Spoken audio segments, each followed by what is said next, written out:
Nick Fuentes is getting ratioed by his fans for glazing this. Total Goryper collapse is underway. Nick Fuentes' own fans realize he's a Zionist and neocon. Nick is getting ratioed in his own Telegram.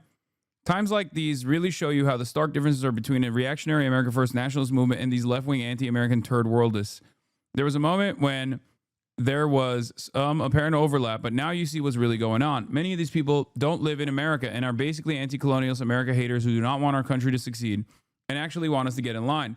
I don't like that a Jewish oligarchy is taking control of America and used America to fight its wars, but that is because I like America. I want America to be powerful and independent, not because I'm a hippie who thinks that America is gray Satan. And if we would just get out of the way, the UN could outlaw war. I watched an interview with Jew Jeffrey Sachs recently, who was glazed by Napolitano and Tucker constantly. The guy is literally shaking liberal chudjack, seething about Trump and celebrating how 500-year cycle of European domination is coming to an end and how all of humanity can thrive without violence. These are the non-interventionists and libertarians and other elements that we are dealing with. And by the way, they all hate anti-Semites and Nazis and white nationalists. Brother, holy 2.1K dislikes? They probably botted it, right? There's no way. It's crazy to see Nick Fuentes getting absolutely destroyed by his own Telegram channel here. Nick Fuentes argues that low IQ anti-Semites have their foundations wrong. Oh my God, I'm sorry. Okay, this is my favorite show. I love when I watch someone go, you got to go back to first principles on how Jews control everything. This is not the first time he's done this. He did this with the Candace Owens too. He was mad that Candace Owens was siphoning his audience because she was doing anti-Semitism the right way. Or sorry, according to Nick Fuentes, she was doing anti-Semitism the wrong way. Okay? She was just saying everything is the responsibility of Jews, and that's not what you're supposed to say. Not realizing that, of course, his audience wants that. They're anti-Semites, brother. It's not like it doesn't stem from a logical position. It's pure cope. That's what it is. So, of course, if someone is giving more of that same higher dosage of cope, they're going to go to that. The two problems with low IQ anti-Semites is they know nothing about politics or even about Jews. So they retain all of their normally liberal ideological priors, and then they wind up being ideologically captured by the far left or Islamists because those groups actually have intellectual foundation to critique Israel and Jewish power.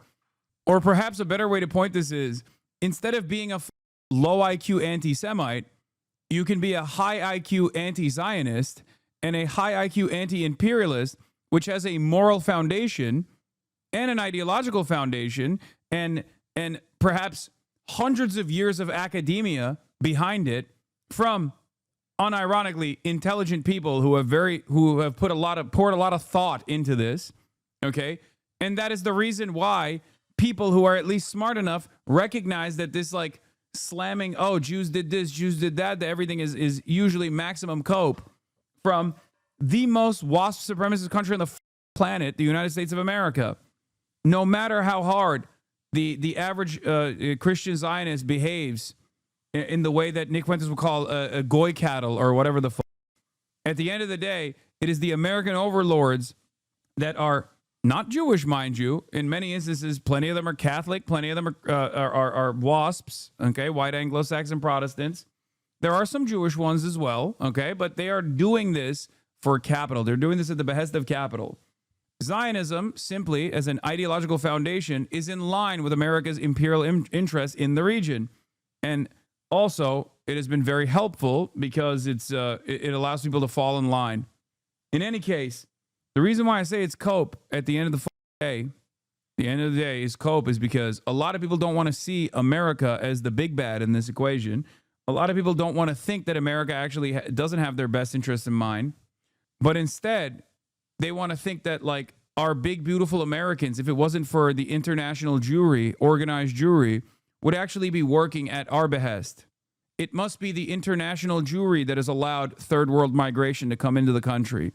It must be international Jewry that has hypnotized and blinded the American, the American titans of industry into believing that we have to do these interventions at the behest of Israel. That is actually not about Israel at all, but just like a monolithic Jewish understanding of the world. It's hope. You're a moron. You are basically singing a lullaby, and you don't want to see the reality.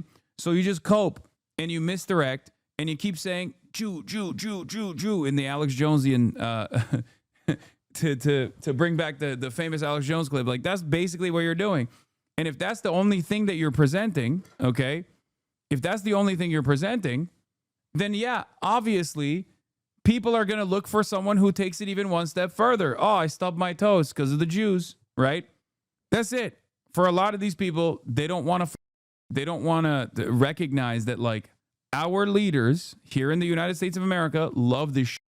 They do not give a fuck about death and destruction. All they want to do is colonial extraction. All they want to do is imperial extraction. All they want to do is improve their bottom line. They do not give a fuck about Americans, whether or not they are white, black, brown, Jewish, Polish, doesn't matter. As long as they are working class Americans, they will continue to be cattle. Okay? They are disposable. Their interests do not matter. You can look at this and say, well, it's because of international capital. These guys are globalists. That's the reason why. It's like, no, they are just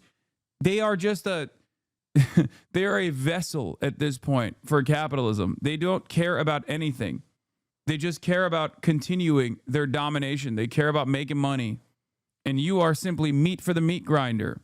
You can try to use different delineations. You can try to, like, dilute the argument off of a class position and move to, like, all these different, like, tribalistic understandings of the world and say, no, it's because, like, Jews are monolithic or whatever.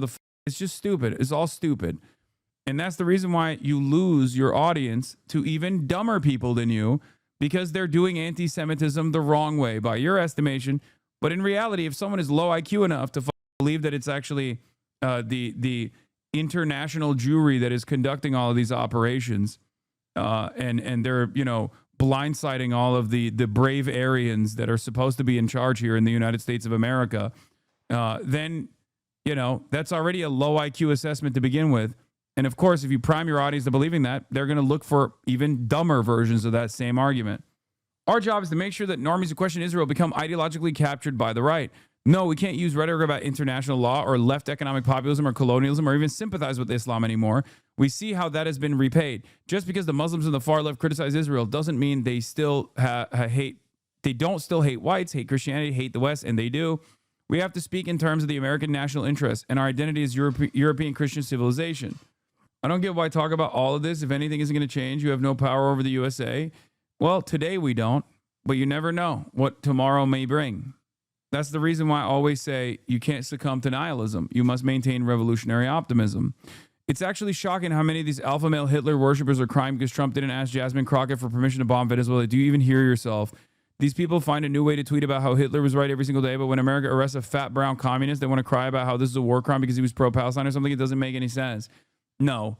In some ways, they remember what the Iraq War brought, okay? And they are, at least, in spite of their anti-Semitism, a little bit more ideologically consistent than you are, Nick Fuentes, because you only care about winning favors with the administration.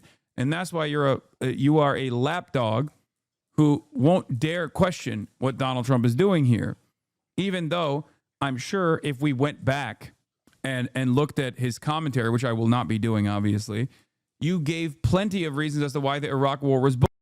I'm sure because of its proximity to Israel, you made up plenty of reasons about how this was a Jewish scheme or whatever, all right? And did Israel actually, push America across the line? Did they actually influence America's decision-making process in Iraq? Of course they did. Having said that, however, the ultimate goal was always going to be extraction of oil. And a lot of people realize that. And a lot of people understand that the global war on terror and the invasion of Iraq wasn't just illegal by international standards, even if people don't give a shit about that. They recognize that this did not actually yield any bounties for the American population. None whatsoever. So, of course, they have that same distaste in yet another regime change war for oil. It's that simple. It's such a direct one-to-one comparison that many people, even in Nicholas J. Fuentes' audience, realize, well, what the f are you talking about here? This time it's good? It's bull. He's fake. That's it. Even a guy who had the most untouchable perspective in American politics, at least until recently, which is being openly not only anti-Israel, but also anti-Semitic, like aggressively anti-Semitic, a Holocaust denier, will still when push comes to shove, when he has an opportunity to make money, when he has an opportunity to gain favor with the administration, will do the Alex Jones pivot. That's it. He's a grifter.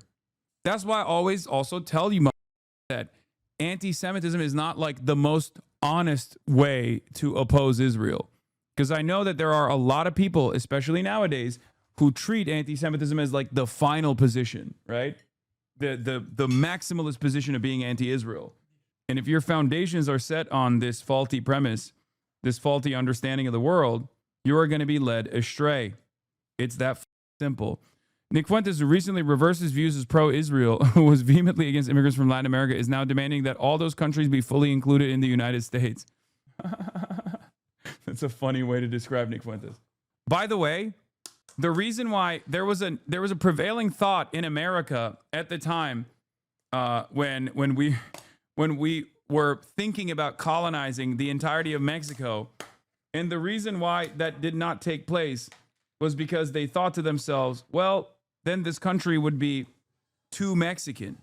There'd be too many Mexicans if they colonized Mexico. But I guess for Nicolas Fuentes, he yearns for the fatherland.